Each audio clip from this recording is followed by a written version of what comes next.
Been the concept, so please try to answer, don't hesitate, मतलब शर्माओ मत और ट्राई टू आंसर, ओके। चाहे गलत ही हो पर आप आंसर करेंगे तो it will be better for your understanding, right. So मुझे ये भी पता चलेगा कि आप लोग को कितना समझ में आया है, ठीक है। सो प्लीज डोंट हेजिटेट, और अगर आपको कोई डाउट हो तो आप क्लास के टाइम पे ही आप क्लियर कर लीजिएगा, कुछ किसी भी कॉन्सेप्ट में कुछ प्रॉब्लम हो आपको, fine. So first of all मैं आपको एक चीज़ बताना चाहूँगी कि सिंस आप लोग ने सीए में रजिस्ट्रेशन लिया है, तो अब आपको ये चीज़ पता होनी चाहिए कि अभी सीए सीपीटी की जगह इट इज़ सीए फाउंडेशन, जो हमारा आपको पता है 3 लेवल्स होते हैं सीए के, CA foundation, CA intermediate and CA final. अभी आप लोग कर रहे हैं CA foundation, earlier it was known as CA CPT, आप उसको क्या बोल रहे हैं, सीए फाउंडेशन। ये अमेंडमेंट किया है आईसीएआई ने। Who is ICAI? ICAI is the institute of chartered accountants of India, fine. तो उन्होंने ये अमेंडमेंट किया है कि अब सीपीटी की जगह सीए फाउंडेशन होगा। और दोनों में क्या डिफरेंस है? सीए फाउंडेशन में डिस्क्रिप्टिव पेपर्स होंगे, जो आप 4 पेपर्स होंगे सीए फाउंडेशन में, जो फर्स्ट 2 पेपर्स होंगे वो डिस्क्रिप्टिव होंगे एंड जो रिमेनिंग 2 है वो आपके ऑब्जेक्टिव पेपर्स होंगे। और सीए सीपीटी में क्या होता था, आपके सारे पेपर्स ऑब्जेक्टिव बेस्ड पेपर्स थे, उनके अंदर एमसीक्यूज आती थी, मतलब आपको 4 ऑप्शंस मिलते थे, you have to choose the one answer, the correct one, fine. और अगर आप कुछ गलत आंसर देते थे तो नेगेटिव मार्किंग होती थी। बट ये बेनिफिट अब आप लोग के पास है, क्योंकि since CA foundation is the descriptive paper, तो आप लोग को नेगेटिव मार्किंग नहीं होगी। और आपको एक एडवांटेज और है कि आपकी जो वर्किंग है उसके लिए भी आपको मार्क्स मिलेंगे, fine. So first of all आप लोग को ये चीज़ पता होनी चाहिए कि सीए के क्या क्या बेनिफिट्स हैं। सिंस आप लोग ने अपने आप को रजिस्ट्रेशन दिया है सीए कोर्स के अंदर, आपने एंटर किया है, तो ये आपने एक बहुत अच्छा अपना करियर पाथ चूज किया है। Since the demand for CA is increasing day by day, तो देयर आर मेनी सर्विसेज जो सीए प्रोवाइड कर सकता है सोसाइटी को। जैसे कि आप बहुत फील्ड्स के अंदर जा सकते हो, whether it is taxation field, you can go for accounting work, you can go for taxation, you can go for accounting, you can go for tax planning, you can do the tax planning for the your clients, you can provide financial advice, मतलब how to invest, what to invest and where to invest, मतलब किस तरह से हमको हमारे funds का financials, मतलब किस तरह हमारे फंड्स को मैनिपुलेट करना है, वो आप एडवाइस दे सकते हैं अपने क्लाइंट्स को। Apart from this you can also provide many services nowadays like ROC services you can provide, or you can provide you can work as an investment banker. So there are many benefits for a CA, but apart from this it is not like this कि आपको सिर्फ service sector ही जा सकते हैं CA करने के बाद, you can do your own business also. आप अपनी स्किल्स और आपने जो भी नॉलेज और एक्सपीरियंस गेन किया है उससे आप अपना खुद का एम्पायर भी खड़ा कर सकते हैं। ऐसे आपको मैं कुछ नाम बताना चाहूँगी, अगर आपको पता होगा तो हमारे जो चूचू टीवी है, जो बच्चों का कार्टून चैनल है, उसके जो ओनर हैं BM Krishnan, he is a chartered accountant. उन्होंने instead of going in the service sector उन्होंने अपना खुद का एम्पायर क्रिएट किया है। और जो ओनर है हमारे Kumar Mangalam Birla, owner of Aditya Birla group, he is also a chartered accountant. तो आप देख सकते हैं कि एक चार्टर्ड अकाउंटेंट के पास बहुत रोल होते हैं करने के लिए, वो सर्विस सेक्टर में भी जा सकता है और बिजनेस फील्ड में भी जा सकता है, fine. So basically, now before starting, please turn on your videos so it will be better for your understanding. Nishant and Thakur, please turn on your videos. Yes. Yeah, please turn on your videos. Okay, you can mute yourself, but please remain your videos should be turned on all the time. Fine. Now, I just want to ask you, what do you mean by accounting? आप दोनों में से कोई science background से हैं? Commerce background से है यहाँ पे सब लोग? कोई है साइंस बैकग्राउंड का? No one? ग्रेट। सो आप लोग कॉमर्स बैकग्राउंड से है, तो आपको पता होना चाहिए अकाउंटिंग क्या होता है। मुझे बुक की डेफिनेशन नहीं चाहिए, एक जर्नल टर्म चाहिए कि अकाउंटिंग वर्ड सुनने के बाद आपके मन में या आपके माइंड में फर्स्ट थिंग क्या स्ट्राइक करी। कोई आंसर करना चाहता है? Nishant? Recording. Recording, very good. Talker, you want to answer? No? Okay. So Nishant आपने सही बोला, रिकॉर्डिंग। रिकॉर्डिंग जो सबसे फर्स्ट स्टेप है हमारी अकाउंट्स की, वो रिकॉर्डिंग ही होती है। तो बेसिकली क्या होता है, अकाउंट्स के अंदर एक साइकिल होती है, उस साइकिल को हमको फॉलो करनी पड़ती है, तभी हम एक प्रॉपर पिक्चर हमारी प्रेजेंट कर सकते हैं बिजनेस की। फाइन। तो बेसिकली अकाउंटिंग होता क्या है? Accounting is basically a art, you can say accounting is basically an art of recording, classifying, summarizing, analyzing, and interpreting the transactions or events which are of financial character in terms of money. Fine. अब मैंने कुछ terms यहाँ पे use किए, वो भी आपको समझ में नहीं आएगा, बट मैं आपको एग्जाम्पल्स के थ्रू समझाऊंगी, ये एक्सप्लेन करूंगी कि इन टर्म्स का मीनिंग क्या है। फाइन। तो सपोज आपको आपके फादर ने पॉकेट मनी दी ₹1000। फाइन। उन्होंने आपको बोला ये आपके पूरे मंथ का बजट है 1000 रुपीज। मैं आपको मंथ एंड में पूछूंगा कि आपके पास कितने रुपीस बचे हैं, कुछ सेविंग है या नहीं है, और आपने कहाँ का उनको एक्सपेंड किया है, मतलब कहाँ का उनका खर्चा करा है। राइट।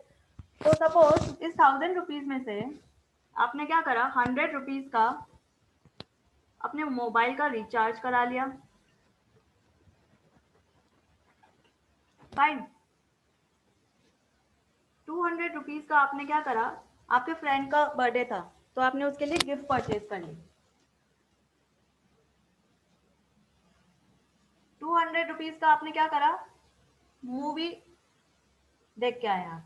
अब रिमेनिंग कितने बचे आपके पास, 500 रुपीज। ये 500 रुपीज जो आपके पास बचे हैं, ये आपकी क्या है, सेविंग। अब आप बोलोगे कि हाँ हमने ये खर्चा किया। अब आपके पापा ने पूछा कि ठीक है मुझे बताओ आपने कहाँ का एक्सपेंडिचर किया। तो अभी सिर्फ आपके पास क्या है, ये 3 ट्रांजैक्शन है, तो आपको याद रहेंगे ये, इसको आपको रिकॉर्ड करने की जरूरत नहीं है क्योंकि सिर्फ 3 है। आप बोलोगे कि मेरी मेमोरी अच्छी है, मुझे ये 3 ट्रांजैक्शन याद रहेंगे, मुझे रिकॉर्ड करने की जरूरत नहीं है। पर अगर ये 3 ट्रांजैक्शन की जगह 15 ट्रांजैक्शन होते या 20 ट्रांजैक्शन होते, मतलब आपने छोटे छोटे खर्चे भी किए होते कि आपने 10 रुपए की चॉकलेट खरीद के लिए आए, आप कोई रजिस्टर लाया 50 रुपीज का, या बहुत सारे ट्रांजेक्शन आपने कर लिए, तो उस केस में आपको याद रखना बहुत मुश्किल हो जाएगा। इस केस में आप क्या करेंगे, आप रिकॉर्डिंग करेंगे, अपने जो भी एक्सपेंडिचर किया वो कोई डायरी के अंदर या कोई पेपर के अंदर रिकॉर्ड करके रखेंगे, ताकि जब आपसे पापा पूछे तो आप बता पाए उनको। एम आई करेक्ट? रिकॉर्डिंग करेंगे ना। फाइन। तो अब ये जो आप रिकॉर्डिंग करेंगे इसको बोलते क्या है, this is basically accounting. Accounting is basically recording. Right. तो जब मैंने आपको डेफिनेशन बोली थी तो कुछ टर्म्स उसके अंदर यूज में आए थे। सबसे पहला इंपॉर्टेंट टर्म जो आया था वो है ट्रांजैक्शन।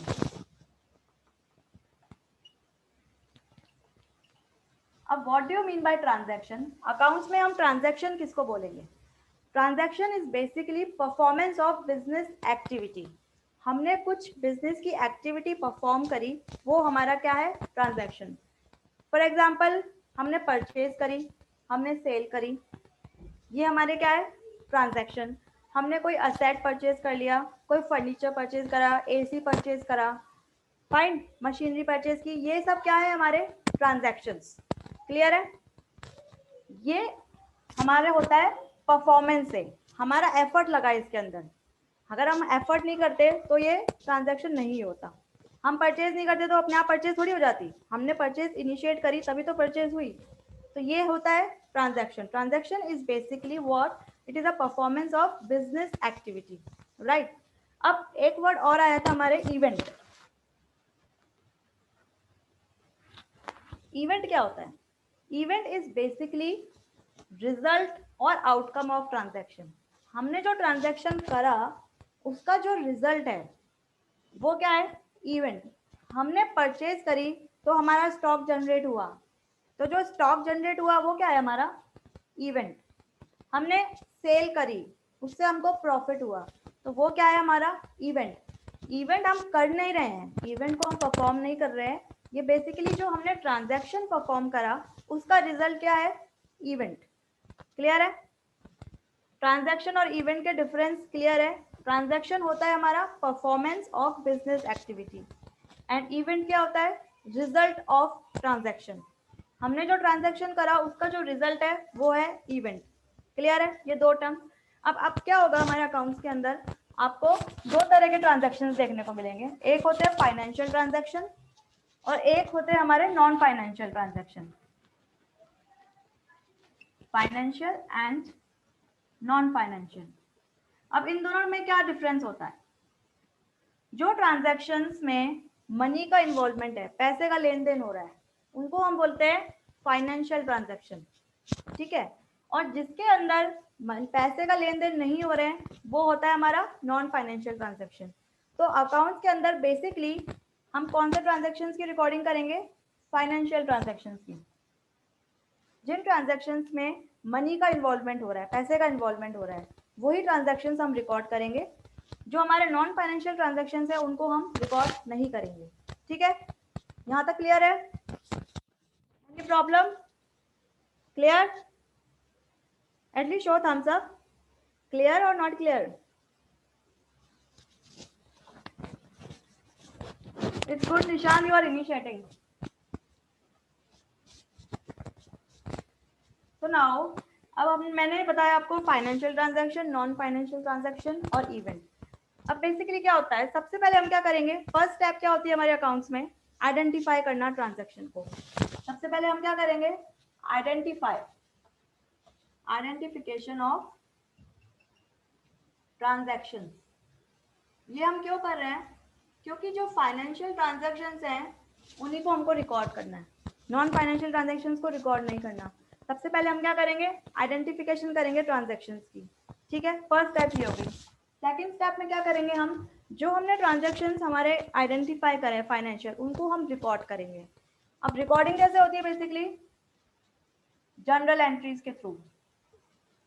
आप लोग ने पढ़ी होगी जनरल एंट्रीज अपने 11th एंड 12th में। सबको पता है जनरल एंट्रीज क्या होती है? पता है? नहीं पता? ठाकुर आप अपने आप को अनम्यूट करेंगे एक बार? नहीं पता है। नहीं पता आपको? आप अभी आपने 11th 12th क्लियर कंप्लीट हो गई आपकी? नहीं हुई। अच्छा, अभी नहीं हुई है। ओके फाइन, ठीक है, मैं आपको एक्सप्लेन करूंगी, उसकी टेंशन मत लीजिए आप म्यूट कर लीजिए अपने आप को। तो जनरल एंट्रीज बेसिकली क्या होती है? जैसे मैंने आपको बताया, हमने परचेज करा, हमने कुछ परचेज करा, तो उस परचेज करने को हम क्या करेंगे? हमारी बुक्स में रिकॉर्ड करेंगे। अब रिकॉर्डिंग किस तरह से करते हैं? एंट्री बनाएंगे हम हमारी, कि हम क्या करते हैं, हमेशा अकाउंट में क्या होता है, डबल एंट्री सिस्टम चलता है। एक चीज को हम डेबिट करेंगे, एक चीज को हम क्रेडिट करेंगे। अब डेबिट क्रेडिट बेसिकली होता क्या है? डेबिट क्या होता है? हमारे बिजनेस के अंदर क्या हो रहा है, कुछ आ रहा है, हम बिजनेस के पॉइंट ऑफ व्यू से सोचेंगे, हमारे पर्सनल अपने आप को भूल जाओ, आप अपने बिजनेस के पॉइंट ऑफ व्यू से समझो कि हमारे बिजनेस में कोई चीज आ रही है, तो हम उसको क्या करेंगे? डेबिट। और जो जा रहा है उसको क्या करेंगे हम? Credit, right. There are certain terms, वो मैं आपको एक्सप्लेन करूंगी, और उनका नेचर क्या है, उनको डेबिट बैलेंस होता है या क्रेडिट बैलेंस, वो अभी मैं आगे एक्सप्लेन करूंगी। पहले आप ये प्रोसेस समझ लीजिए क्या होता है। सबसे पहले क्या होता है? रिकॉर्डिंग होती है। रिकॉर्डिंग कैसे करते हैं हम? जनरल एंट्रीज के थ्रू। नेक्स्ट स्टेप क्या होती है हमारी? क्लासिफाइंग।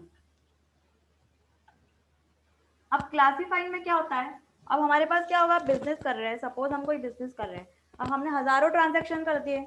अब उन हजारों ट्रांजैक्शंस को अगर हम देखेंगे तो हमें कुछ समझ में आएगा? कुछ भी समझ में नहीं आएगा कि हमने प्रॉफिट अर्न किया है या हमको लॉस हो रहा है। तो हम क्या करते हैं? उन ट्रांजैक्शंस को क्लासिफाई करते हैं। जो सेम नेचर के ट्रांजैक्शंस है उनको एक तरफ करते हैं, जो डिफरेंट नेचर के उनको अलग करते हैं, राइट। तो ये क्लासिफिकेशन कैसे करते हैं हम? लेजर्स के थ्रू। ये होते हैं हमारे लेजर्स। लेजर्स बेसिकली हमारे टी अकाउंट्स होते हैं, ये मैं आपको एक्सप्लेन करूंगी आगे। बस अभी आप इतना समझ लीजिए कि क्लासिफाइंग में हम किस तरह से क्लासिफाई करते हैं ट्रांजैक्शंस को? लेजर्स के थ्रू। लेजर्स में क्या करेंगे? सपोज एक एग्जांपल बताती हूँ मैं, हमने परचेज करा कुछ, तो एक हम बनाएंगे परचेज अकाउंट। इसके अंदर जितने भी साल भर में हमने परचेजेस करी, वो सारी परचेजेस रिकॉर्ड हो जाएगी। तो जनरल एंट्रीज में क्या हुआ? जनरल एंट्रीज तो डेट वाइज करते हैं हम, आज जो ट्रांजैक्शन किया वो आज की डेट में रिकॉर्ड हो गई, कल की डेट में रिकॉर्ड हो गई। जनरल जो लेजर बनेगा ना, उसमें पूरे साल भर के एक साथ परचेजेस आ जाएगी, ये होता है लेजर। तो ये हम कैसे करते हैं? जो हमने रिकॉर्डिंग करी उनको हम क्लासीफाई करेंगे लेजर्स के फॉर्म में। हम एक परचेज का अकाउंट बनाएंगे, सेल्स का अकाउंट बनाएंगे, हमारे एक्सपेंडिचर्स के अलग अलग अकाउंट बनेंगे। जैसे इलेक्ट्रिसिटी एक्सपेंस किया हमने, तो वो साल भर उसका बिल आएगा इलेक्ट्रिसिटी का, तो पूरे साल का जो भी खर्चा हुआ वो उसके अंदर लेजर के अंदर आ जाएगा। इस तरह से हमारे अलग अलग लेजर्स बनते हैं। तो ये हम क्या करते हैं, क्लासिफाई करते हैं, राइट। अब आफ्टर क्लासिफाइंग हम क्या करेंगे, समराइजिंग। समराइजिंग क्या होता है, अब क्या हुआ, हमने बहुत सारे लेजर्स बन गए। अब इतने सारे लेजर्स बन गए, उससे हमको कुछ भी समझ में नहीं आएगा अब भी कि हमारा प्रॉफिट हुआ है कि लॉस हुआ है। तो हम इन जितने भी लेजर्स है, इनका जो क्लोजिंग बैलेंस होगा ना, उस क्लोजिंग बैलेंस को हम किसके अंदर लिखेंगे, ट्रायल बैलेंस के अंदर। एक हमारा ट्रायल बैलेंस बनता है, उसके अंदर हम क्या करते हैं, जितने भी ट्रांजेक्शन हमने किए, ये लेजर्स बने। लेजर करने के बाद हमने क्या किया, उनके जो भी क्लोजिंग बैलेंस है वो हम ट्रायल बैलेंस में पोस्ट करेंगे। तो ये क्या हुआ हमारा, बेसिकली समराइज करना। हमने जो रिकॉर्ड करा, फिर क्लासिफाई किया, देन समराइज करा ट्रांजेक्शन्स को। देन आफ्टर समराइजिंग हम क्या करते हैं, एनालाइज करेंगे। एनालाइज में क्या होता है, अब एनालाइज क्या करेंगे, हम एनालाइज करेंगे कि हमारा बिजनेस में हमको प्रॉफिट हो रहा है कि लॉस हो रहा है। वो कैसे करेंगे हम analyse, trading and profit and loss account बना के। हमारा प्रॉफिट एंड लॉस अकाउंट बनाएंगे हम, और हम ये एनालाइज करेंगे कि हमें प्रॉफिट हुआ है कि लॉस हुआ है। इसके बाद नेक्स्ट क्या होती है हमारी, अब जो हमने प्रॉफिट हुआ है या लॉस हुआ है उसको हम इंटरप्रेट करके क्या करते हैं, हम हमारी बैलेंस शीट बनाते हैं। मैं यहाँ पे शॉर्ट फॉर्म्स यूज में ले रही हूँ, PL मतलब profit and loss account, BS मतलब बैलेंस शीट, राइट। तो हम क्या करते हैं, इंटरप्रेट करेंगे रिजल्ट्स को कि हमारा परफॉर्मेंस क्या है। बैलेंस शीट में बेसिकली क्या होता है, हमारे असेट्स आते हैं कि हमारे पास कितने कितने असेट्स है और कितनी लाइबिलिटीज है, मतलब कितने फंड्स हमको पे करने हैं, हमारे क्या लाइबिलिटीज है। Pooja, can you just mute yourself.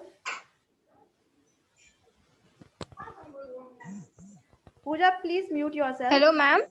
Hello. Yes, yes. How are you? Yeah, I am good.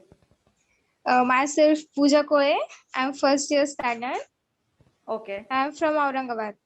okay, good. So please just mute yourself and turn on your video. Yes, ma'am. Few minutes only, please. Okay.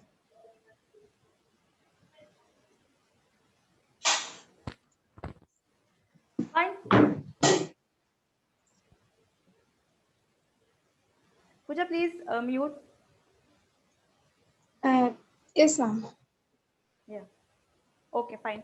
सो आपने अभी late join किया है, मैं आपको explain कर देती हूँ। Short के अंदर बेसिकली हम क्या कर रहे हैं, क्लास के अंदर हम ये देख रहे हैं कि अकाउंटिंग बेसिकली होता क्या है, अकाउंटिंग में हम करते क्या है। तो अकाउंटिंग में ये स्टेप्स है हमारी, बेसिकली प्रोसीजर है, इस प्रोसीजर को हमको फॉलो करना होता है।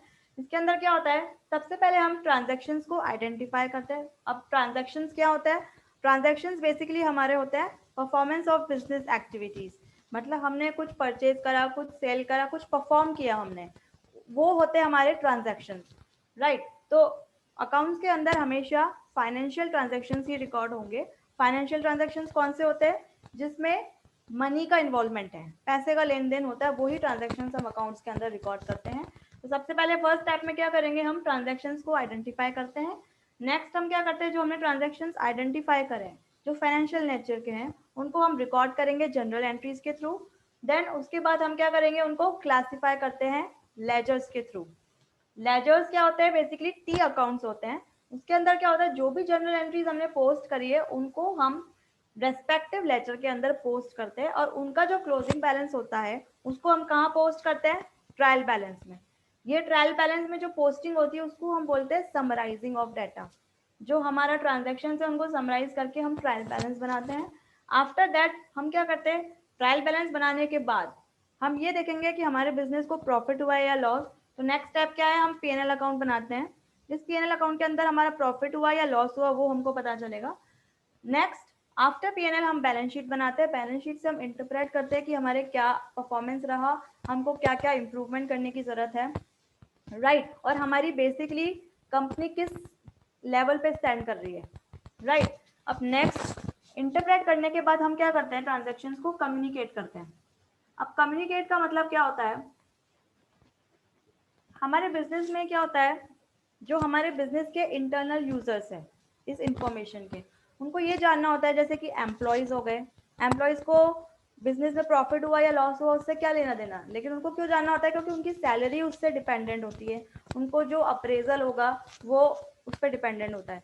तो हमारे क्या हुआ, कम्युनिकेट करने में क्या हो गया कि ये जो इन्फॉर्मेशन है हमारी बेसिकली कि भाई कंपनी कहाँ स्टैंड कर रही है, कंपनी को कितना प्रॉफिट एंड लॉस हुआ, ये इन्फॉर्मेशन हम किसको देते हैं, हमारे इंटरनल ओनर्स को और इंटरनल यूजर्स को और एक्सटर्नल यूजर्स को। तो दो तरह के यूजर्स होते हैं कंपनी के डाटा को, ये जो फाइनेंशियल, इन सबको ऑल टुगेदर क्या बोलते हैं हम, फाइनेंशियल स्टेटमेंट्स बोलते हैं। तो इसके दो यूजर्स होते हैं, इंटरनल यूजर्स और एक्सटर्नल यूजर्स। इंटरनल मतलब कंपनी के अंदर के जो यूजर्स हैं, जैसे कि उनका मैनेजमेंट हो गया, उनका बोर्ड ऑफ डायरेक्टर्स हो गए, एम्प्लॉयज हो गए। उनको ये जानना होता है कि हमारी कंपनी की कितनी प्रॉफिट हुई है इस बार, क्योंकि उस पर उनका सैलरी डिपेंडेंट होती है। बोर्ड ऑफ डायरेक्टर्स को क्या जानना होता है कि कंपनी कितना अच्छा परफॉर्म कर रही है उनकी, कि उन्होंने उन्होंने उनकी कंपनी आगे, उनको क्या क्या इंप्रूवमेंट चाहिए इस कंपनी के अंदर। और एक्सटर्नल यूजर्स होते हैं हमारे बाहर वाले, जो कंपनी के अंदर के लोग नहीं है, बाहर वाले हैं। जैसे कि कौन कौन हो गए, इन्वेस्टर्स मतलब शेयर होल्डर्स जो कंपनी में पैसा लगाते हैं, लैंडर्स जो कंपनी को लोन देते हैं, उनको ये जानना होता है कि भाई हमारा पैसा हमको वापस मिलेगा या नहीं मिलेगा, कंपनी की क्रेडिबिलिटी क्या है, ठीक है। उसके अलावा कंपनी के सप्लायर्स जिनसे वो परचेजेस कर रहे हैं अपने गुड्स की, उनको क्यों जानना होता है कंपनी के फाइनेंशियल्स के बारे में, क्योंकि उनको ये देखना होता है कि हमने हमारा माल तो उनको दे दिया पर हमको पैसा मिलेगा नहीं मिलेगा वापस, ठीक है। कस्टमर्स हो गए, कस्टमर्स को ये देखना होता है कि भाई ये जो कंपनी है ये सॉलिड है कि नहीं है, वो कंपेयर करते हैं दो कंपनीज के बीच में कि कौन सी कंपनी सॉलिड है कौन सी सॉलिड नहीं है, फाइन। तो ये बेसिकली हमारा अकाउंटिंग प्रोसेस होता है। तो यहाँ तक का जो प्रोसेस होता है इसको हम बेसिकली बोलते हैं बुक कीपिंग, इसको बोलते हैं बुक कीपिंग, ठीक है। तो बुक कीपिंग में यहाँ तक होता है, बेसिकली बुक कीपिंग क्या होता है, रिकॉर्डिंग करना। ये सब में हम रिकॉर्डिंग ही तो कर रहे हैं, तो ये हो गया बुक कीपिंग। और ये ऑल टुगेदर जो सारे प्रोसेस है इसको हम बोलते हैं अकाउंटिंग। तो अकाउंटिंग ये है, बुक कीपिंग उसका जस्ट पार्ट है।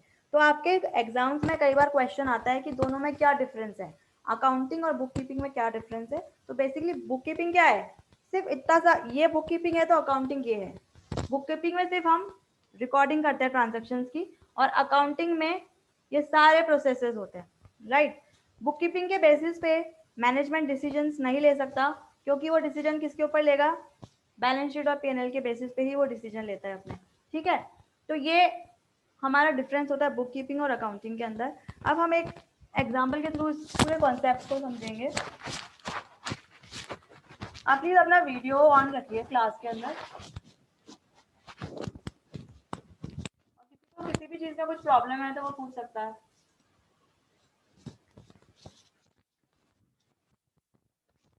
सपोज आपने एक बिजनेस स्टार्ट करा, suppose your name is a ने कोई बिजनेस स्टार्ट करा, गारमेंट बिजनेस,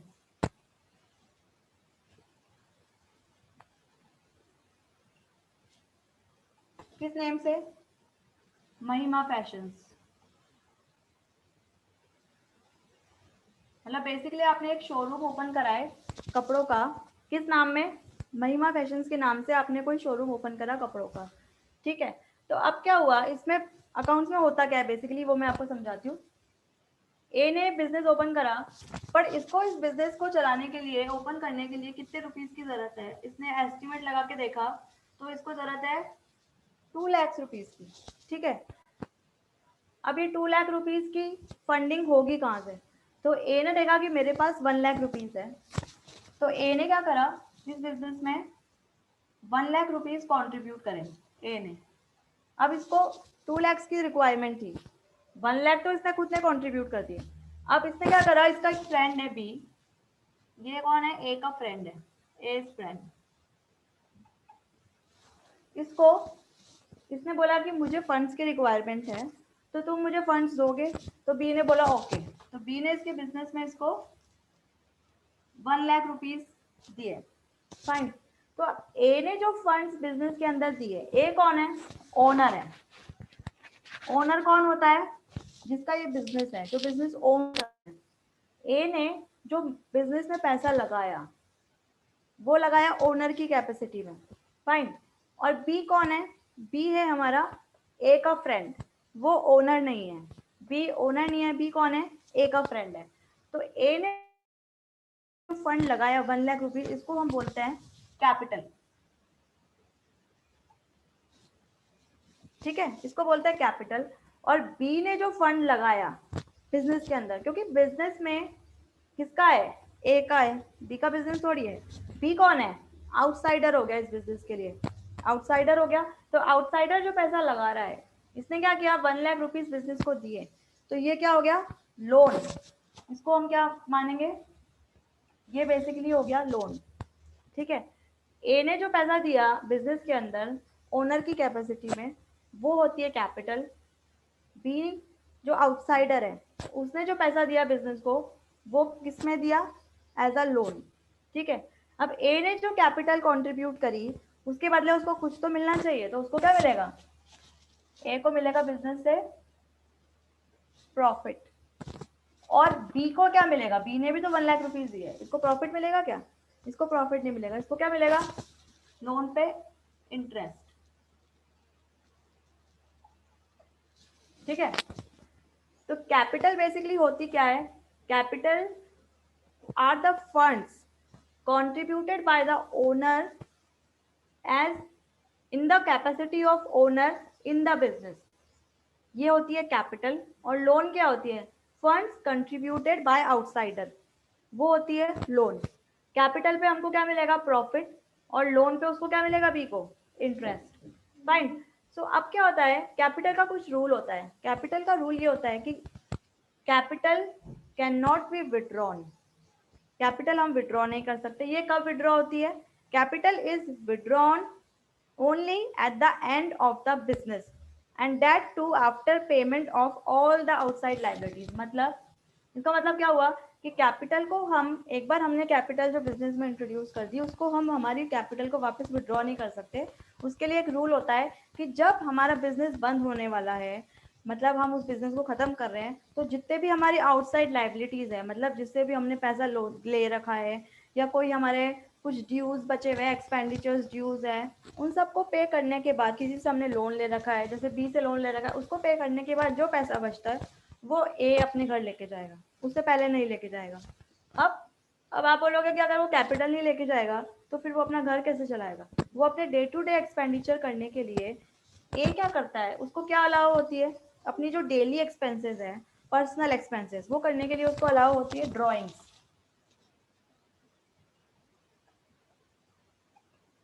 उसको हम क्या बोलते हैं, ड्रॉइंग्स।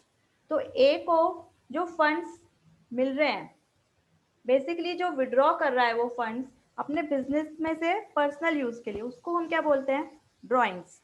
ठीक है, वो कैपिटल विड्रॉ नहीं कर सकता, पर वो जो फंड्स विड्रॉ कर रहे हैं अपने डे टू डे एक्सपेंडिचर करने के लिए, पर्सनल एक्सपेंडिचर करने के लिए, उसको हम क्या बोलेंगे, ड्रॉइंग्स। वो होती है ड्रॉइंग्स। ठीक है, तो अभी हमने 3 टर्म्स यहाँ पे पढ़े, एक हो गया कैपिटल, एक हो गया ड्रॉइंग्स, और एक हो गया हमारा loan.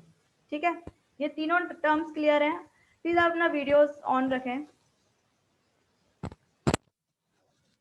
It will B for your better only. अगर आप वीडियोस ऑन नहीं रखेंगे तो मुझे पता नहीं चलेगा कि आपको कॉन्सेप्ट समझ में आ रहा है कि नहीं आ रहा है। तो आप अपना वीडियो ऑन रखें, तभी बेटर अंडरस्टैंडिंग होगी आपको। ठीक है, तो एक हमने पढ़ा कैपिटल, एक हो गया ड्रॉइंग्स, और एक हो गया हमारा लोन। फाइन। अब मुझे एक चीज बताओ, ये महिमा फैशन के नाम से इसने शॉप खोली, या बेसिकली शोरूम खोला, तो अब मुझे बताओ इस शोरूम खोलने के लिए, ये तो जस्ट जनरल चीजें पूछ रही हूँ मैं आपसे कि शोरूम खोलने के लिए क्या क्या चीजों की रिक्वायरमेंट होती है। तो ताकर आप आंसर करना चाहेंगे, अनम्यूट करो अपने आप को। मतलब जनरल पूछ रही हूँ मैं कि अगर आप सोचो कि आपको एक कपड़े की दुकान खोलनी है या शोरूम खोलना है, उसके लिए आपको क्या क्या चीजें चाहिए। पैसा चाहिए था, फंड, वो तो आपको मिल गई, थोड़ी आपने लगा दी, थोड़ी आपके फ्रेंड ने लगा दी। अब और क्या चीज चाहिए आपको, बस जनरल चीज में, जनरल पूछ रही हूँ मैं। आपको एक शॉप चाहिए ना बेसिकली, अगर शॉप या शोरूम नहीं होगी तो कहाँ ओपन करोगे आप महिमा फैशन, शॉप चाहिए ना आपको। तो आपको एक क्या चाहिए, सबसे पहले एक शॉप चाहिए। ये शॉप पे आप क्या करोगे, रेंट पे आपने एक शॉप ली, तो इस पे आपको रेंट पे करना पड़ेगा। Fine. Pooja, can you answer me? अब और क्या चीजें चाहिए उसको? Turn on your video and answer.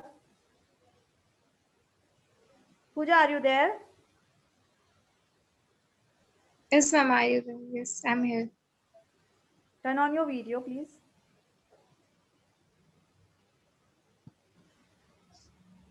तो अब आप मुझे बताओ, आपने महिमा फैशंस की एक शोरूम ओपन करी है क्लोथ्स की, Yes. तो आपने शॉप तो ले ली, आपको और क्या चीजें चाहिए उस शोरूम के अंदर जनरल सेंस में? General shop name is नहीं आ रहा, चलो कोई नहीं, I will help you. Suppose अब आपने शॉप तो ले ली, शॉप लेने के बाद आपको क्या चाहिए? वहाँ फर्नीचर चाहिए। फर्नीचर तो लगा होना चाहिए ना शॉप में, आप कहाँ furniture डिस्प्ले racks. करोगे? Yes. तो ये हो गया आपका फर्नीचर। ठीक है, फर्नीचर करने के बाद अब आपको, आपने बोला मुझे एसी भी चाहिए, तो आपने एसी भी लगा लिया शॉप पे। फिर आपको कंप्यूटर चाहिए जहाँ पे बिल बना रहे हो आप। ठीक है, तो सपोज आपने बोला कि मुझे कंप्यूटर भी चाहिए। ओके, और क्या क्या चाहिए आपको? आपको शॉप हो गई, फर्नीचर, एसी, कंप्यूटर हो गया आपका। इसके अलावा आपको कुछ एक्सपेंडिचर भी करने पड़ेंगे, जैसे कुछ प्रिंटिंग एंड स्टेशनरी खरीदनी पड़ेगी, बिल बुक बनानी पड़ेगी अपनी, कुछ स्टेशनरी के आइटम्स, पेन, पेंसिल, वो सब लेने पड़ेंगे। तो बेसिकली आपको कुछ printing and stationery, P&S is printing and stationery. ठीक है, तो आपको बेसिकली क्या करना पड़ेगा? प्रिंटिंग एंड स्टेशनरी के थोड़ा बहुत खर्चा आपने कर दिया। ओके, अब आप बोल रहे हो महिमा फैशंस, आप खोल रहे हो गारमेंट बिजनेस, तो आपने क्लोथ्स तो बोला ही नहीं। सबसे इंपॉर्टेंट चीज है क्लोथ्स। अगर आपके क्लोथ्स ही नहीं होंगे, कपड़े नहीं होंगे, तो बिजनेस कहीं का करोगे? तो बेसिकली ये जो क्लोथ्स हैं, ये आपके बिजनेस के लिए क्या है? गुड्स। ये आपके बिजनेस की प्राइमरी गुड्स हैं, बेसिकली प्राइमरी असेट है आपके बिजनेस का। इनके बिना आप बिजनेस नहीं कर सकते हो। तो वो क्या है? आपके क्लोथ्स। इनको हम क्या बोलेंगे? गुड्स। इनको बोलते हैं गुड्स। ये फर्नीचर, एसी, कंप्यूटर, इनको क्या बोलते हैं? इनको बोलते हैं हमारे असेट। ये होते हैं असेट। ठीक है, क्लोथ्स, क्योंकि हम बिजनेस कर रहे हैं क्लोथ्स का, तो इस केस में क्लोथ्स हमारे क्या हैं? गुड्स। लेकिन अगर हम इलेक्ट्रॉनिक्स का बिजनेस कर रहे होते तो उस केस के अंदर एसी क्या होता? हमारा गुड होता, गुड्स की कैटेगरी में आता, क्योंकि AC is an electronic machine, right. तो अभी ये जो गुड्स है, ये हमारे बिजनेस टू बिजनेस डिफर करते हैं कि हमारे बिजनेस का क्या नेचर है। अगर हम सपोज कोई टायर की शॉप ओपन करी है हमने, हम टायर बेच रहे हैं, तो उस केस के अंदर टायर क्या है? टायर हमारा गुड्स है। इस केस में हम क्या सेल कर रहे हैं? क्लोथ सेल कर रहे हैं। तो क्लोथ्स क्या है हमारा? गुड्स। क्लोथ्स किस कैटेगरी के अंदर आएगा? गुड्स की कैटेगरी के अंदर आएगा। फर्नीचर, एसी, कंप्यूटर, ये होते हैं बेसिकली हमारे असेट। इनको हम बोलते हैं fixed assets. Fixed assets basically होते क्या हैं? Fixed assets are the assets that are that will give future economic benefits for more than 1 year. मतलब ये इकोनॉमिक बेनिफिट्स देंगे हमारे बिजनेस को 1 साल से ज़्यादा। सपोज हमने एसी ले लिया, तो ऐसा तो है नहीं कि हम हर साल नया एसी लगाते रहेंगे, या हमने फर्नीचर लगा दिया शॉप पे, उसको हर साल चेंज करते रहेंगे। एक बार फर्नीचर लग गया तो वो काफ़ी टाइम तक चलता है, एसी लग गया काफ़ी टाइम तक चलेगा, कंप्यूटर लग गया काफ़ी टाइम तक चलेगा। तो ये होते हैं हमारे फिक्स्ड असेट, ये 1 साल से ज़्यादा हमारे बिजनेस को बेनिफिट देंगे, तो इनको हम लेंगे फिक्स्ड असेट की कैटेगरी में। गुड्स क्या है? गुड्स भी हमारे असेट ही होते हैं, पर ये असेट्स क्या है? ये हमारे वो नहीं है कि एक बार हमने जो गुड्स खरीद लिए वो बस रख दिए वहाँ पे, ऐसा नहीं होता। गुड्स की परचेज सेल चलती रहेगी, हम और गुड्स खरीदेंगे, सेल करेंगे, खरीदा सेल करा, खरीदा सेल करा, वो फ्लो चलता है। तो ये हमारे फिक्स्ड असेट्स नहीं होते। फिक्स्ड असेट होते हैं जो 1 साल से ज़्यादा बिजनेस को इकोनॉमिक बेनिफिट देते हैं। ठीक है, तो ये फिक्स्ड असेट हो गए हमारे, ये गुड्स हो गए। अब जहाँ पे गुड्स टर्म यूज होगा उसके अंदर क्या होता है? 2 टर्म्स और अराइज होते हैं, परचेज और सेल। ठीक है, परचेज मतलब हमने खरीदे गुड्स, हम क्या कर रहे हैं? गुड्स खरीदा हमने और फिर हम आगे कस्टमर्स को सेल कर रहे हैं। तो परचेज खरीदना हो गया, सेल बेचना हो गया। ठीक है, अब जहाँ परचेज टर्म आया उसके अंदर परचेज क्या हो सकती है, कैश में हो सकती है या क्रेडिट। कैश में मतलब क्या हो गया कि हमने जो खरीदा उसका हैंड टू हैंड पेमेंट कर दिया, तो वो क्या हो गई हमारी कैश में परचेज हो गई। क्रेडिट में क्या हो गया, हमने सपोज कुछ खरीदे गुड्स और उनको ये बोला कि हम 15 डेज बाद पेमेंट करेंगे या 20 डेज बाद पेमेंट करेंगे, तो वो होते हैं हमारे क्रेडिट परचेज। इसका पेमेंट हम एक बार में नहीं कर रहे हैं, मतलब अगर आज हम गुड्स लेके आए हैं तो उसका पेमेंट हम 10 दिन बाद या 15 दिन बाद पे कर रहे हैं, तो वो हो गई हमारी क्रेडिट परचेज। तो बेसिकली क्या होती है क्रेडिट, आप जब आगे किसी कंपनी में जाओगे तो आप देखोगे हर कंपनी की अलग क्रेडिट साइकिल होती है कि कितने दिन में वो पेमेंट करते हैं अपने वेंडर्स को। तो ये बिजनेस टू बिजनेस डिफर करती है। बस आपको इतना भी ये पता होना चाहिए कि परचेज दो तरीके की होती है, एक तो होती है कैश परचेज और एक होती है हमारी क्रेडिट परचेज। कैश परचेज के अंदर क्या होगा कि जिससे हम परचेज कर रहे हैं उसका नाम रिकॉर्ड करने की ज़रूरत नहीं होती है, क्योंकि हमको उसका नाम रिकॉर्ड करने की ज़रूरत क्या है, जब हमने उसको पेमेंट कर दिया तो हमें उसको आगे कुछ याद रखना ही नहीं है उसके बारे में। तो कैश में जो पेमेंट हमने जिस बंदे से खरीदा है माल, उसको हम रिकॉर्ड नहीं करेंगे। क्रेडिट के अंदर क्या होगा कि सपोज हमने ये गुड्स खरीदे, सी से कोई गुड्स खरीदे, तो उसके अंदर हम क्रेडिट परचेज में सी का नाम रिकॉर्ड करेंगे, क्योंकि हमें इसलिए रिकॉर्ड करना है क्योंकि हमको उसको पेमेंट देना बाकी है, अभी तक हमने उसको पेमेंट नहीं दिया है। ठीक है, तो वैसे ही सेल भी दो तरीके से होती है, एक होती है हमारी कैश सेल और एक होती है हमारी क्रेडिट सेल। ठीक है, कैश सेल में वही हो गया हमारा कि हमने किसी कस्टमर को आया हमारी शॉप पे, उसने कोई ड्रेस परचेज की, पेमेंट दिया और चला गया, वो हो गई कैश परचेज। क्रेडिट हो गई कि कोई बंदा आया, वो हमारे से बहुत सारी ड्रेसेस लेके गया और उसने बोला कि भाई मैं आपको 10 दिन बाद पेमेंट करूंगा, 15 दिन बाद पेमेंट करूंगा, तो वो हो गई हमारी क्रेडिट सेल। ठीक है, तो दो टर्म्स याद रखेंगे आप, कैश और credit. Cash cell, credit sale, और परचेज भी दो तरीके से होती है, कैश परचेज, क्रेडिट परचेज। यहाँ तक क्लियर है सबको? किसी को कुछ पूछना है, कोई डाउट? क्लियर है सबको? ठीक है, तो अपन ने अभी तक क्या क्या समझा इसके अंदर? एक वर्ड पढ़ा हमने कैपिटल, एक वर्ड पढ़ा हमने लोन, फिर हमने पढ़ा फिक्स्ड असेट, हमने गुड्स पढ़ा।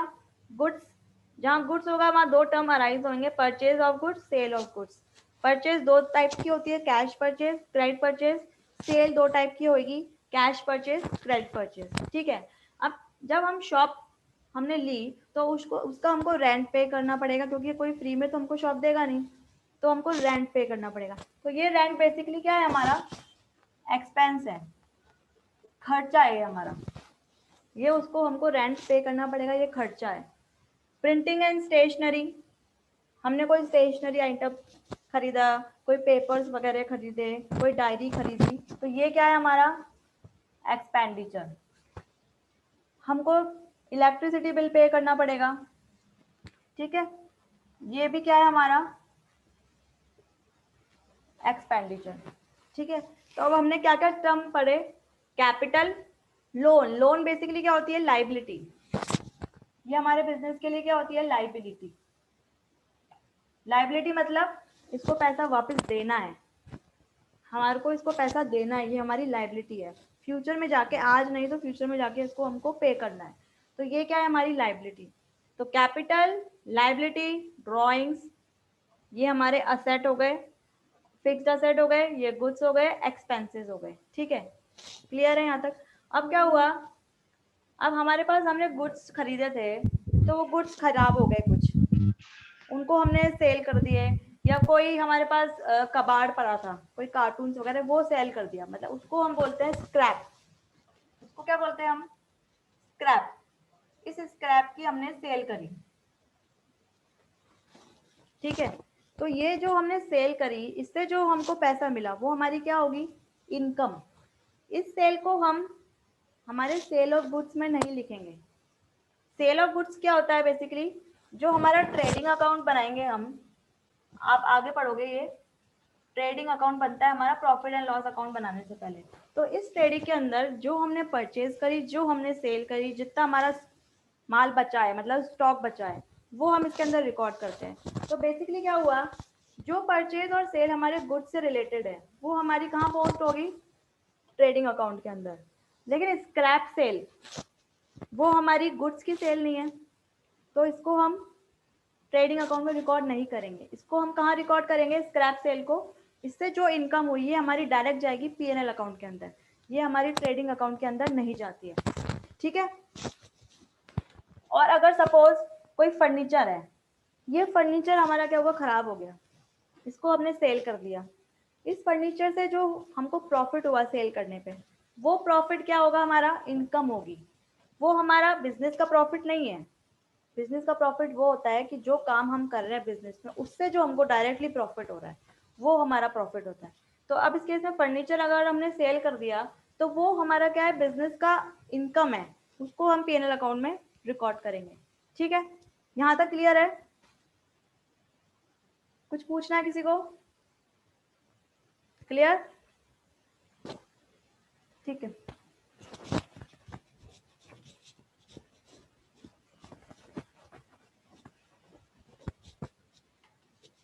तो अब हमने जो टर्म्स पढ़े हैं उनको फर्दर मैं एक्सप्लेन करूंगी आपको। जैसे मैंने बोला आपको कैपिटल, एक मैंने क्या बोला आपको? असेट। और क्या पढ़ा हमने? इनकम। और हमने क्या पढ़ा? एक्सपेंडिचर। और पढ़ा हमने लायबिलिटी। कैपिटल का हमेशा क्या होता है? क्रेडिट बैलेंस होता है। C R mean credit. Capital, ये आपको हमेशा ये चीज याद रहनी चाहिए कि कैपिटल का हमेशा क्रेडिट बैलेंस होता है। असेट हमेशा डेबिट बैलेंस होता है। डी आर मीन डेबिट, ठीक है। इनकम का हमेशा डेबिट बैलेंस होगा। एक्सपेंस का हमेशा, ओ सॉरी, इनकम का हमेशा क्रेडिट बैलेंस होगा, एक्सपेंस का हमेशा डेबिट बैलेंस होगा, लायबिलिटी का हमेशा क्रेडिट बैलेंस होगा। ये चीज आपको पता होनी चाहिए। कैपिटल का क्रेडिट बैलेंस होता है, असेट का डेबिट बैलेंस होता है, इनकम का क्रेडिट बैलेंस होता है, एक्सपेंस का डेबिट बैलेंस होता है, लायबिलिटी का क्रेडिट। ये चीज आपको हमेशा याद होनी चाहिए। इसके बेसिस पे आपकी आगे की पोस्टिंग होती है एंट्रीज की। अगर ये आपको नहीं पता कि किसका क्या बैलेंस होता है, तो आगे आप जब पोस्टिंग करोगे लेजर्स में या जनरल एंट्रीज करोगे तो आपको बहुत प्रॉब्लम होने वाली है, ठीक है। तो कैपिटल का हमेशा क्या होगा? क्रेडिट, ठीक है। असेट का डेबिट, इनकम का क्रेडिट, एक्सपेंस का डेबिट, लायबिलिटी का क्रेडिट, ठीक है। तो अब क्या होता है? कैपिटल क्रेडिट बैलेंस है। अगर कैपिटल बढ़ रही है, हम बिजनेस में और पैसा डाल रहे हैं, तो हमारा क्रेडिट बैलेंस बढ़ रहा है, तो उस केस के अंदर क्या होगा? हम इसको क्रेडिट करते हैं।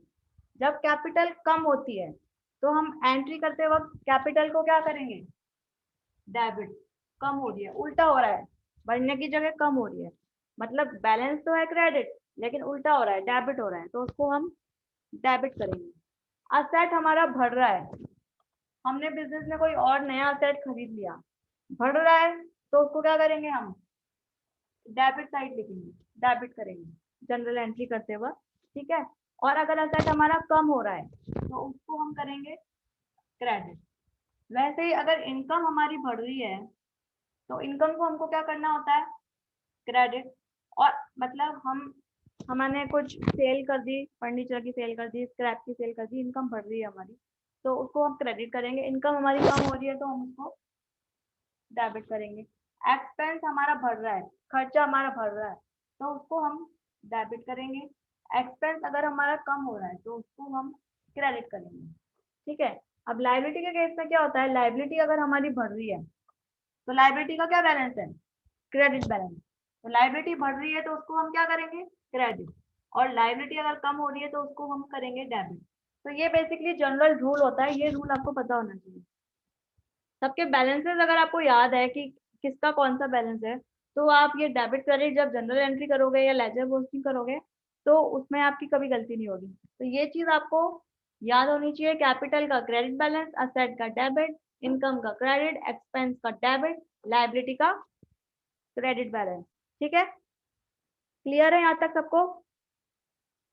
Any problem? ठीक है, फाइन। तो नाउ अभी जो मैंने आपको अकाउंटिंग साइकिल वगैरह पढ़ाई है उसका ताकि कुछ पूछना चाह रहे हो आप? नहीं, ठीक है, फाइन। सो नाउ जो अभी तक हमने पढ़ा है उसको मैं सम अप करूंगी। मैंने एक पीपीटी बनाई है आप लोग के लिए, उससे आपको बेटर अंडरस्टैंडिंग होगी, तो उसके थ्रू मैं सम अप करूंगी। तो just give me a second, I will share the PPT with you.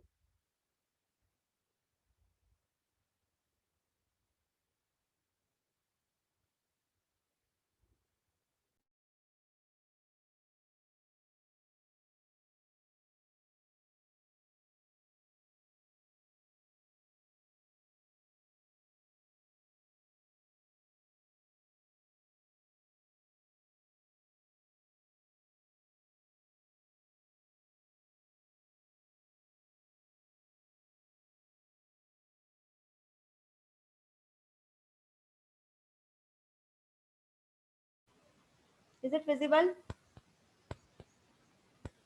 Adiba, is it visible? Yes, yes, it is. Okay, fine. So basically, what is accounting? Accounting, अभी मैंने आपको explain करी थी accounting की definition. So here now I will like to tell you what is accounting. Accounting is basically an art of recording, classifying. Recording means journal entry के through, classifying ledgers के through, summarizing trial balance के through, transactions and events which are in part at least of financial character. मैंने आपको बताया जो financial character के transactions हैं सिर्फ उन्हीं को हम record करते हैं in a significant manner and in terms of money. मतलब जो जिसमें पैसे का involvement है उन्हीं को हम record करते हैं and interpreting the results thereof. Interpret करते हैं results को कि क्या performance रहा हमारे company का. Accounting also involves analyzing and interpreting the financial transactions and communicating the results to the persons interested in such information. जो भी उस information में interested है, जैसे मैंने आपको बताया internal users होते हैं, external users होते हैं, तो उनको वो information चाहिए होती है कंपनी की financial transactions की कि कंपनी का क्या performance रहा है, तो उसको accounting basically communicate करती है results को. Accounting is considered as an information system as the function of accounting is to provide quantitative information primarily financial in nature about the business organization. मतलब वो quantitative information financial information provide करवाती है. Fine. अब मैंने आपको बताया था transactions and events दो टर्म आते हैं हमारे अकाउंट्स के अंदर. अब ट्रांजैक्शंस क्या होता है? ट्रांजैक्शंस मैंने आपको बताया था परफॉर्मेंस ऑफ बिजनेस एक्टिविटीज. ठीक है, उसके अंदर हमारा ह्यूमन एफर्ट इन्वॉल्व होगा और उसके एग्जांपल्स मैंने आपको बताए थे कि हमने कुछ परचेज करा, कोई सेल करा या कोई एक्सपेंस हमने पे करा. अब इवेंट्स बेसिकली क्या होता है? इवेंट्स मैंने बताया था कि ट्रांजैक्शंस का रिजल्ट होता है या आउटकम होता है. इसको हम परफॉर्म नहीं करते हैं, ये हमारे ट्रांजैक्शन हमने जो परफॉर्म किया ट्रांजैक्शन उसका रिजल्ट है हमारा इवेंट. फाइन. तो इवेंट हमारा हो गया रिजल्ट्स ऑफ ट्रांजैक्शन और इसमें क्या होता है? Human effort is not involve. इसमें ह्यूमन एफर्ट हमारा इन्वॉल्व नहीं होता है. It represents results. इसके एग्जांपल मैंने आपको बताया था कि हमने सेल करी तो हमको प्रॉफिट हुआ या हमने परचेज करी तो हमको क्लोजिंग स्टॉक जनरेट हुआ. ये हमारे इसके एग्जांपल है. नेक्स्ट, प्रोसीजर ऑफ अकाउंटिंग मैंने आपको बेसिकली बताया, तो उसको हम दो पार्ट्स में डिवाइड कर सकते हैं, जनरेट करना फाइनेंशियल इन्फॉर्मेशन और यूज करना फाइनेंशियल इन्फॉर्मेशन. तो जनरेट करना किस तरह से होता है वो मैंने आपको स्टेप्स बताए थे. रिकॉर्ड करना, क्लासीफाई करना, समराइज करना, एनालाइज करना, इंटरप्रेट करना and communicate. Recording general entry के थ्रू, क्लासीफाइंग लेजर के थ्रू, समराइजिंग ट्रायल बैलेंस के through, analysing profit and loss account के थ्रू, इंटरप्रेट कैसे करेंगे? बैलेंस शीट के थ्रू. और कम्युनिकेट किसको करेंगे हम? उनके यूजर्स को, इंटरनल और एक्सटर्नल यूजर्स को. अब ये अकाउंटिंग साइकिल होती है बेसिकली. फर्स्ट स्टेप हमारी क्या हुई? Identification of transactions. Second step क्या हुई हमारी?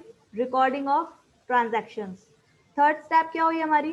Preparing of ledgers. फोर्थ क्या हुई हमारी? फोर्थ हुई हमारी preparing of trial balance. Next step क्या हुई हमारी?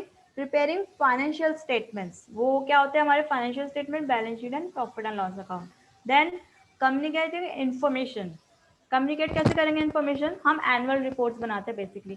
ये जो हमने जितने भी प्रोसेस करा उनको सम अप करके एनुअल रिपोर्ट्स बनती है, वो हम कम्युनिकेट करेंगे हमारे शेयर होल्डर्स को, इन्वेस्टर्स को, लैंडर्स को, या कोई कस्टमर्स हुए, हमारे सप्लायर्स हुए, उनको। ठीक है, अब नेक्स्ट क्या होता है हमारा यूजर्स। मैंने आपको बताया दो होते हैं, internal users, external users. Internal मतलब बिजनेस के खुद के यूजर्स, जो उसके बोर्ड ऑफ डायरेक्टर्स हो गए, उसके पार्टनर्स हो गए, मैनेजर्स हो गए, एम्प्लॉयज हो गए। और एक्सटर्नल यूजर्स कौन कौन होते हैं? इन्वेस्टर्स हो गए, लैंडर्स। इन्वेस्टर्स कौन होता है? शेयर होल्डर्स, जिन्होंने पैसा लगा रखा है। लैंडर्स, जिन्होंने पैसा दे रखा है। सप्लायर्स, जिनसे हम हमारा माल खरीद रहे हैं, गुड्स परचेज कर रहे हैं। गवर्नमेंट एजेंसी, अब गवर्नमेंट एजेंसी को क्या मतलब होता है? गवर्नमेंट एजेंसी टैक्स के लिए, क्योंकि जितना उनका प्रॉफिट होगा, जितनी उनकी टर्नओवर होगी, उसके बेसिस पे टैक्स कलेक्ट होता है। तो गवर्नमेंट एजेंसीज को इसलिए इनके फाइनेंशियल स्टेटमेंट से मतलब होता है। Next customers.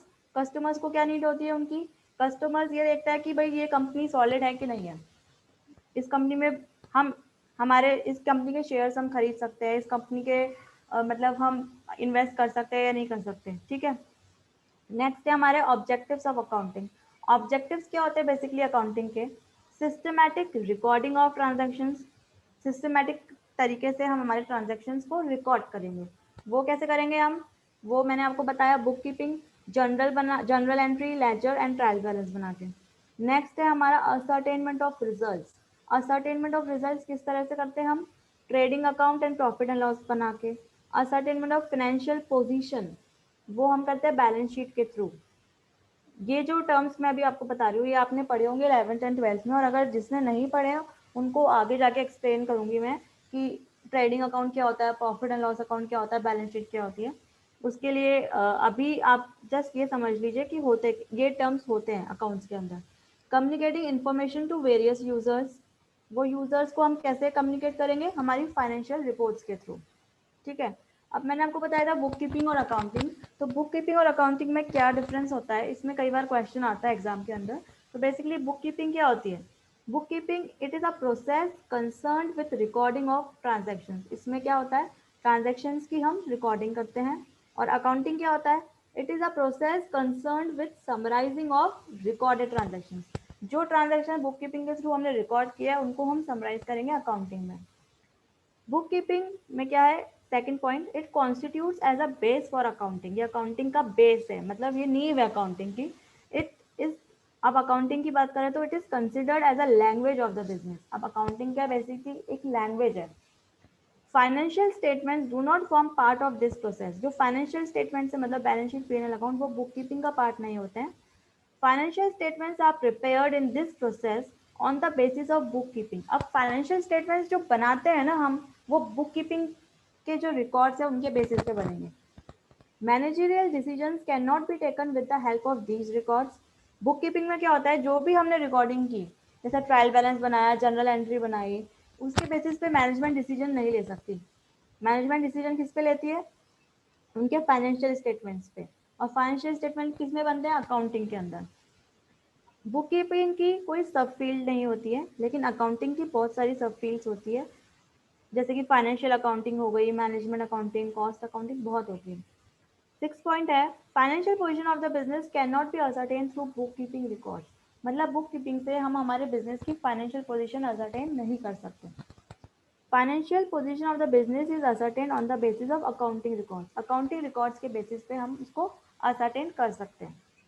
Next, services of a chartered accountant to the society. ये मैंने बताया था कि चार्टर्ड अकाउंटेंट के पास कितना सारे स्कोप होते हैं, वो अपनी बहुत सर्विसेज सोसाइटी को दे सकता है। जैसे कि maintenance of books of accounts, books of accounts बना सकता है, स्टैट्यूटरी ऑडिट कर सकता है, इंटरनल ऑडिट कर सकता है, या फिर वो उनकी टैक्सेशन सर्विस कर दे सकता है उनको, मतलब टैक्स प्लानिंग कर सकता है बेसिकली। मैनेजमेंट कंसल्टेंसी सर्विसेज उनको दे सकता है, या कोई फाइनेंशियल एडवाइस दे सकता है कि भाई आपको कहाँ इन्वेस्ट करना है, कितना इन्वेस्ट करना है। ठीक है, तो बेसिकली अपनी आज की जो क्लास थी उसके अंदर मैंने आपको बताया कि अकाउंट्स के जो बेसिक टर्म्स होते हैं उनको हम क्या बोलते हैं, जैसे असेट, कैपिटल, लाइबिलिटी हो गई, इनकम और एक्सपेंडिचर। बेसिकली आज हमने जो अकाउंटिंग के बेसिक्स है, जो थियोरेटिकल फ्रेमवर्क है अकाउंट्स का, जो आपका फर्स्ट चैप्टर है वो थियोरेटिकल फ्रेमवर्क है, उसके कुछ बेसिक्स मैंने आपको समझाए हैं, जो अगर आपके बेसिक्स क्लियर नहीं होंगे तो आगे आपको बहुत प्रॉब्लम होगी। तो ये बेसिक्स आज मैंने आपको एक्सप्लेन किया है। होप आप सबको समझ में आया होगा। All doubts are clear. किसी को कुछ पूछना है तो आप प्लीज पूछ सकते हैं. Yes, Nishant, you are raising your hand.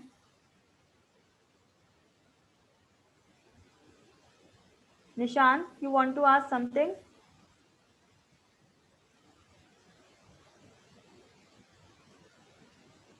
Okay, fine. So, आप सबको अच्छा लगा आज की क्लास?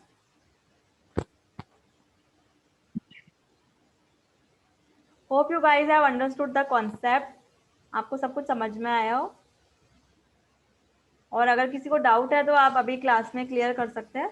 और अगर किसी को कोई डाउट नहीं है, इट मीन्स कि आपको अच्छे से सब कुछ समझ में आ गया है. फाइन.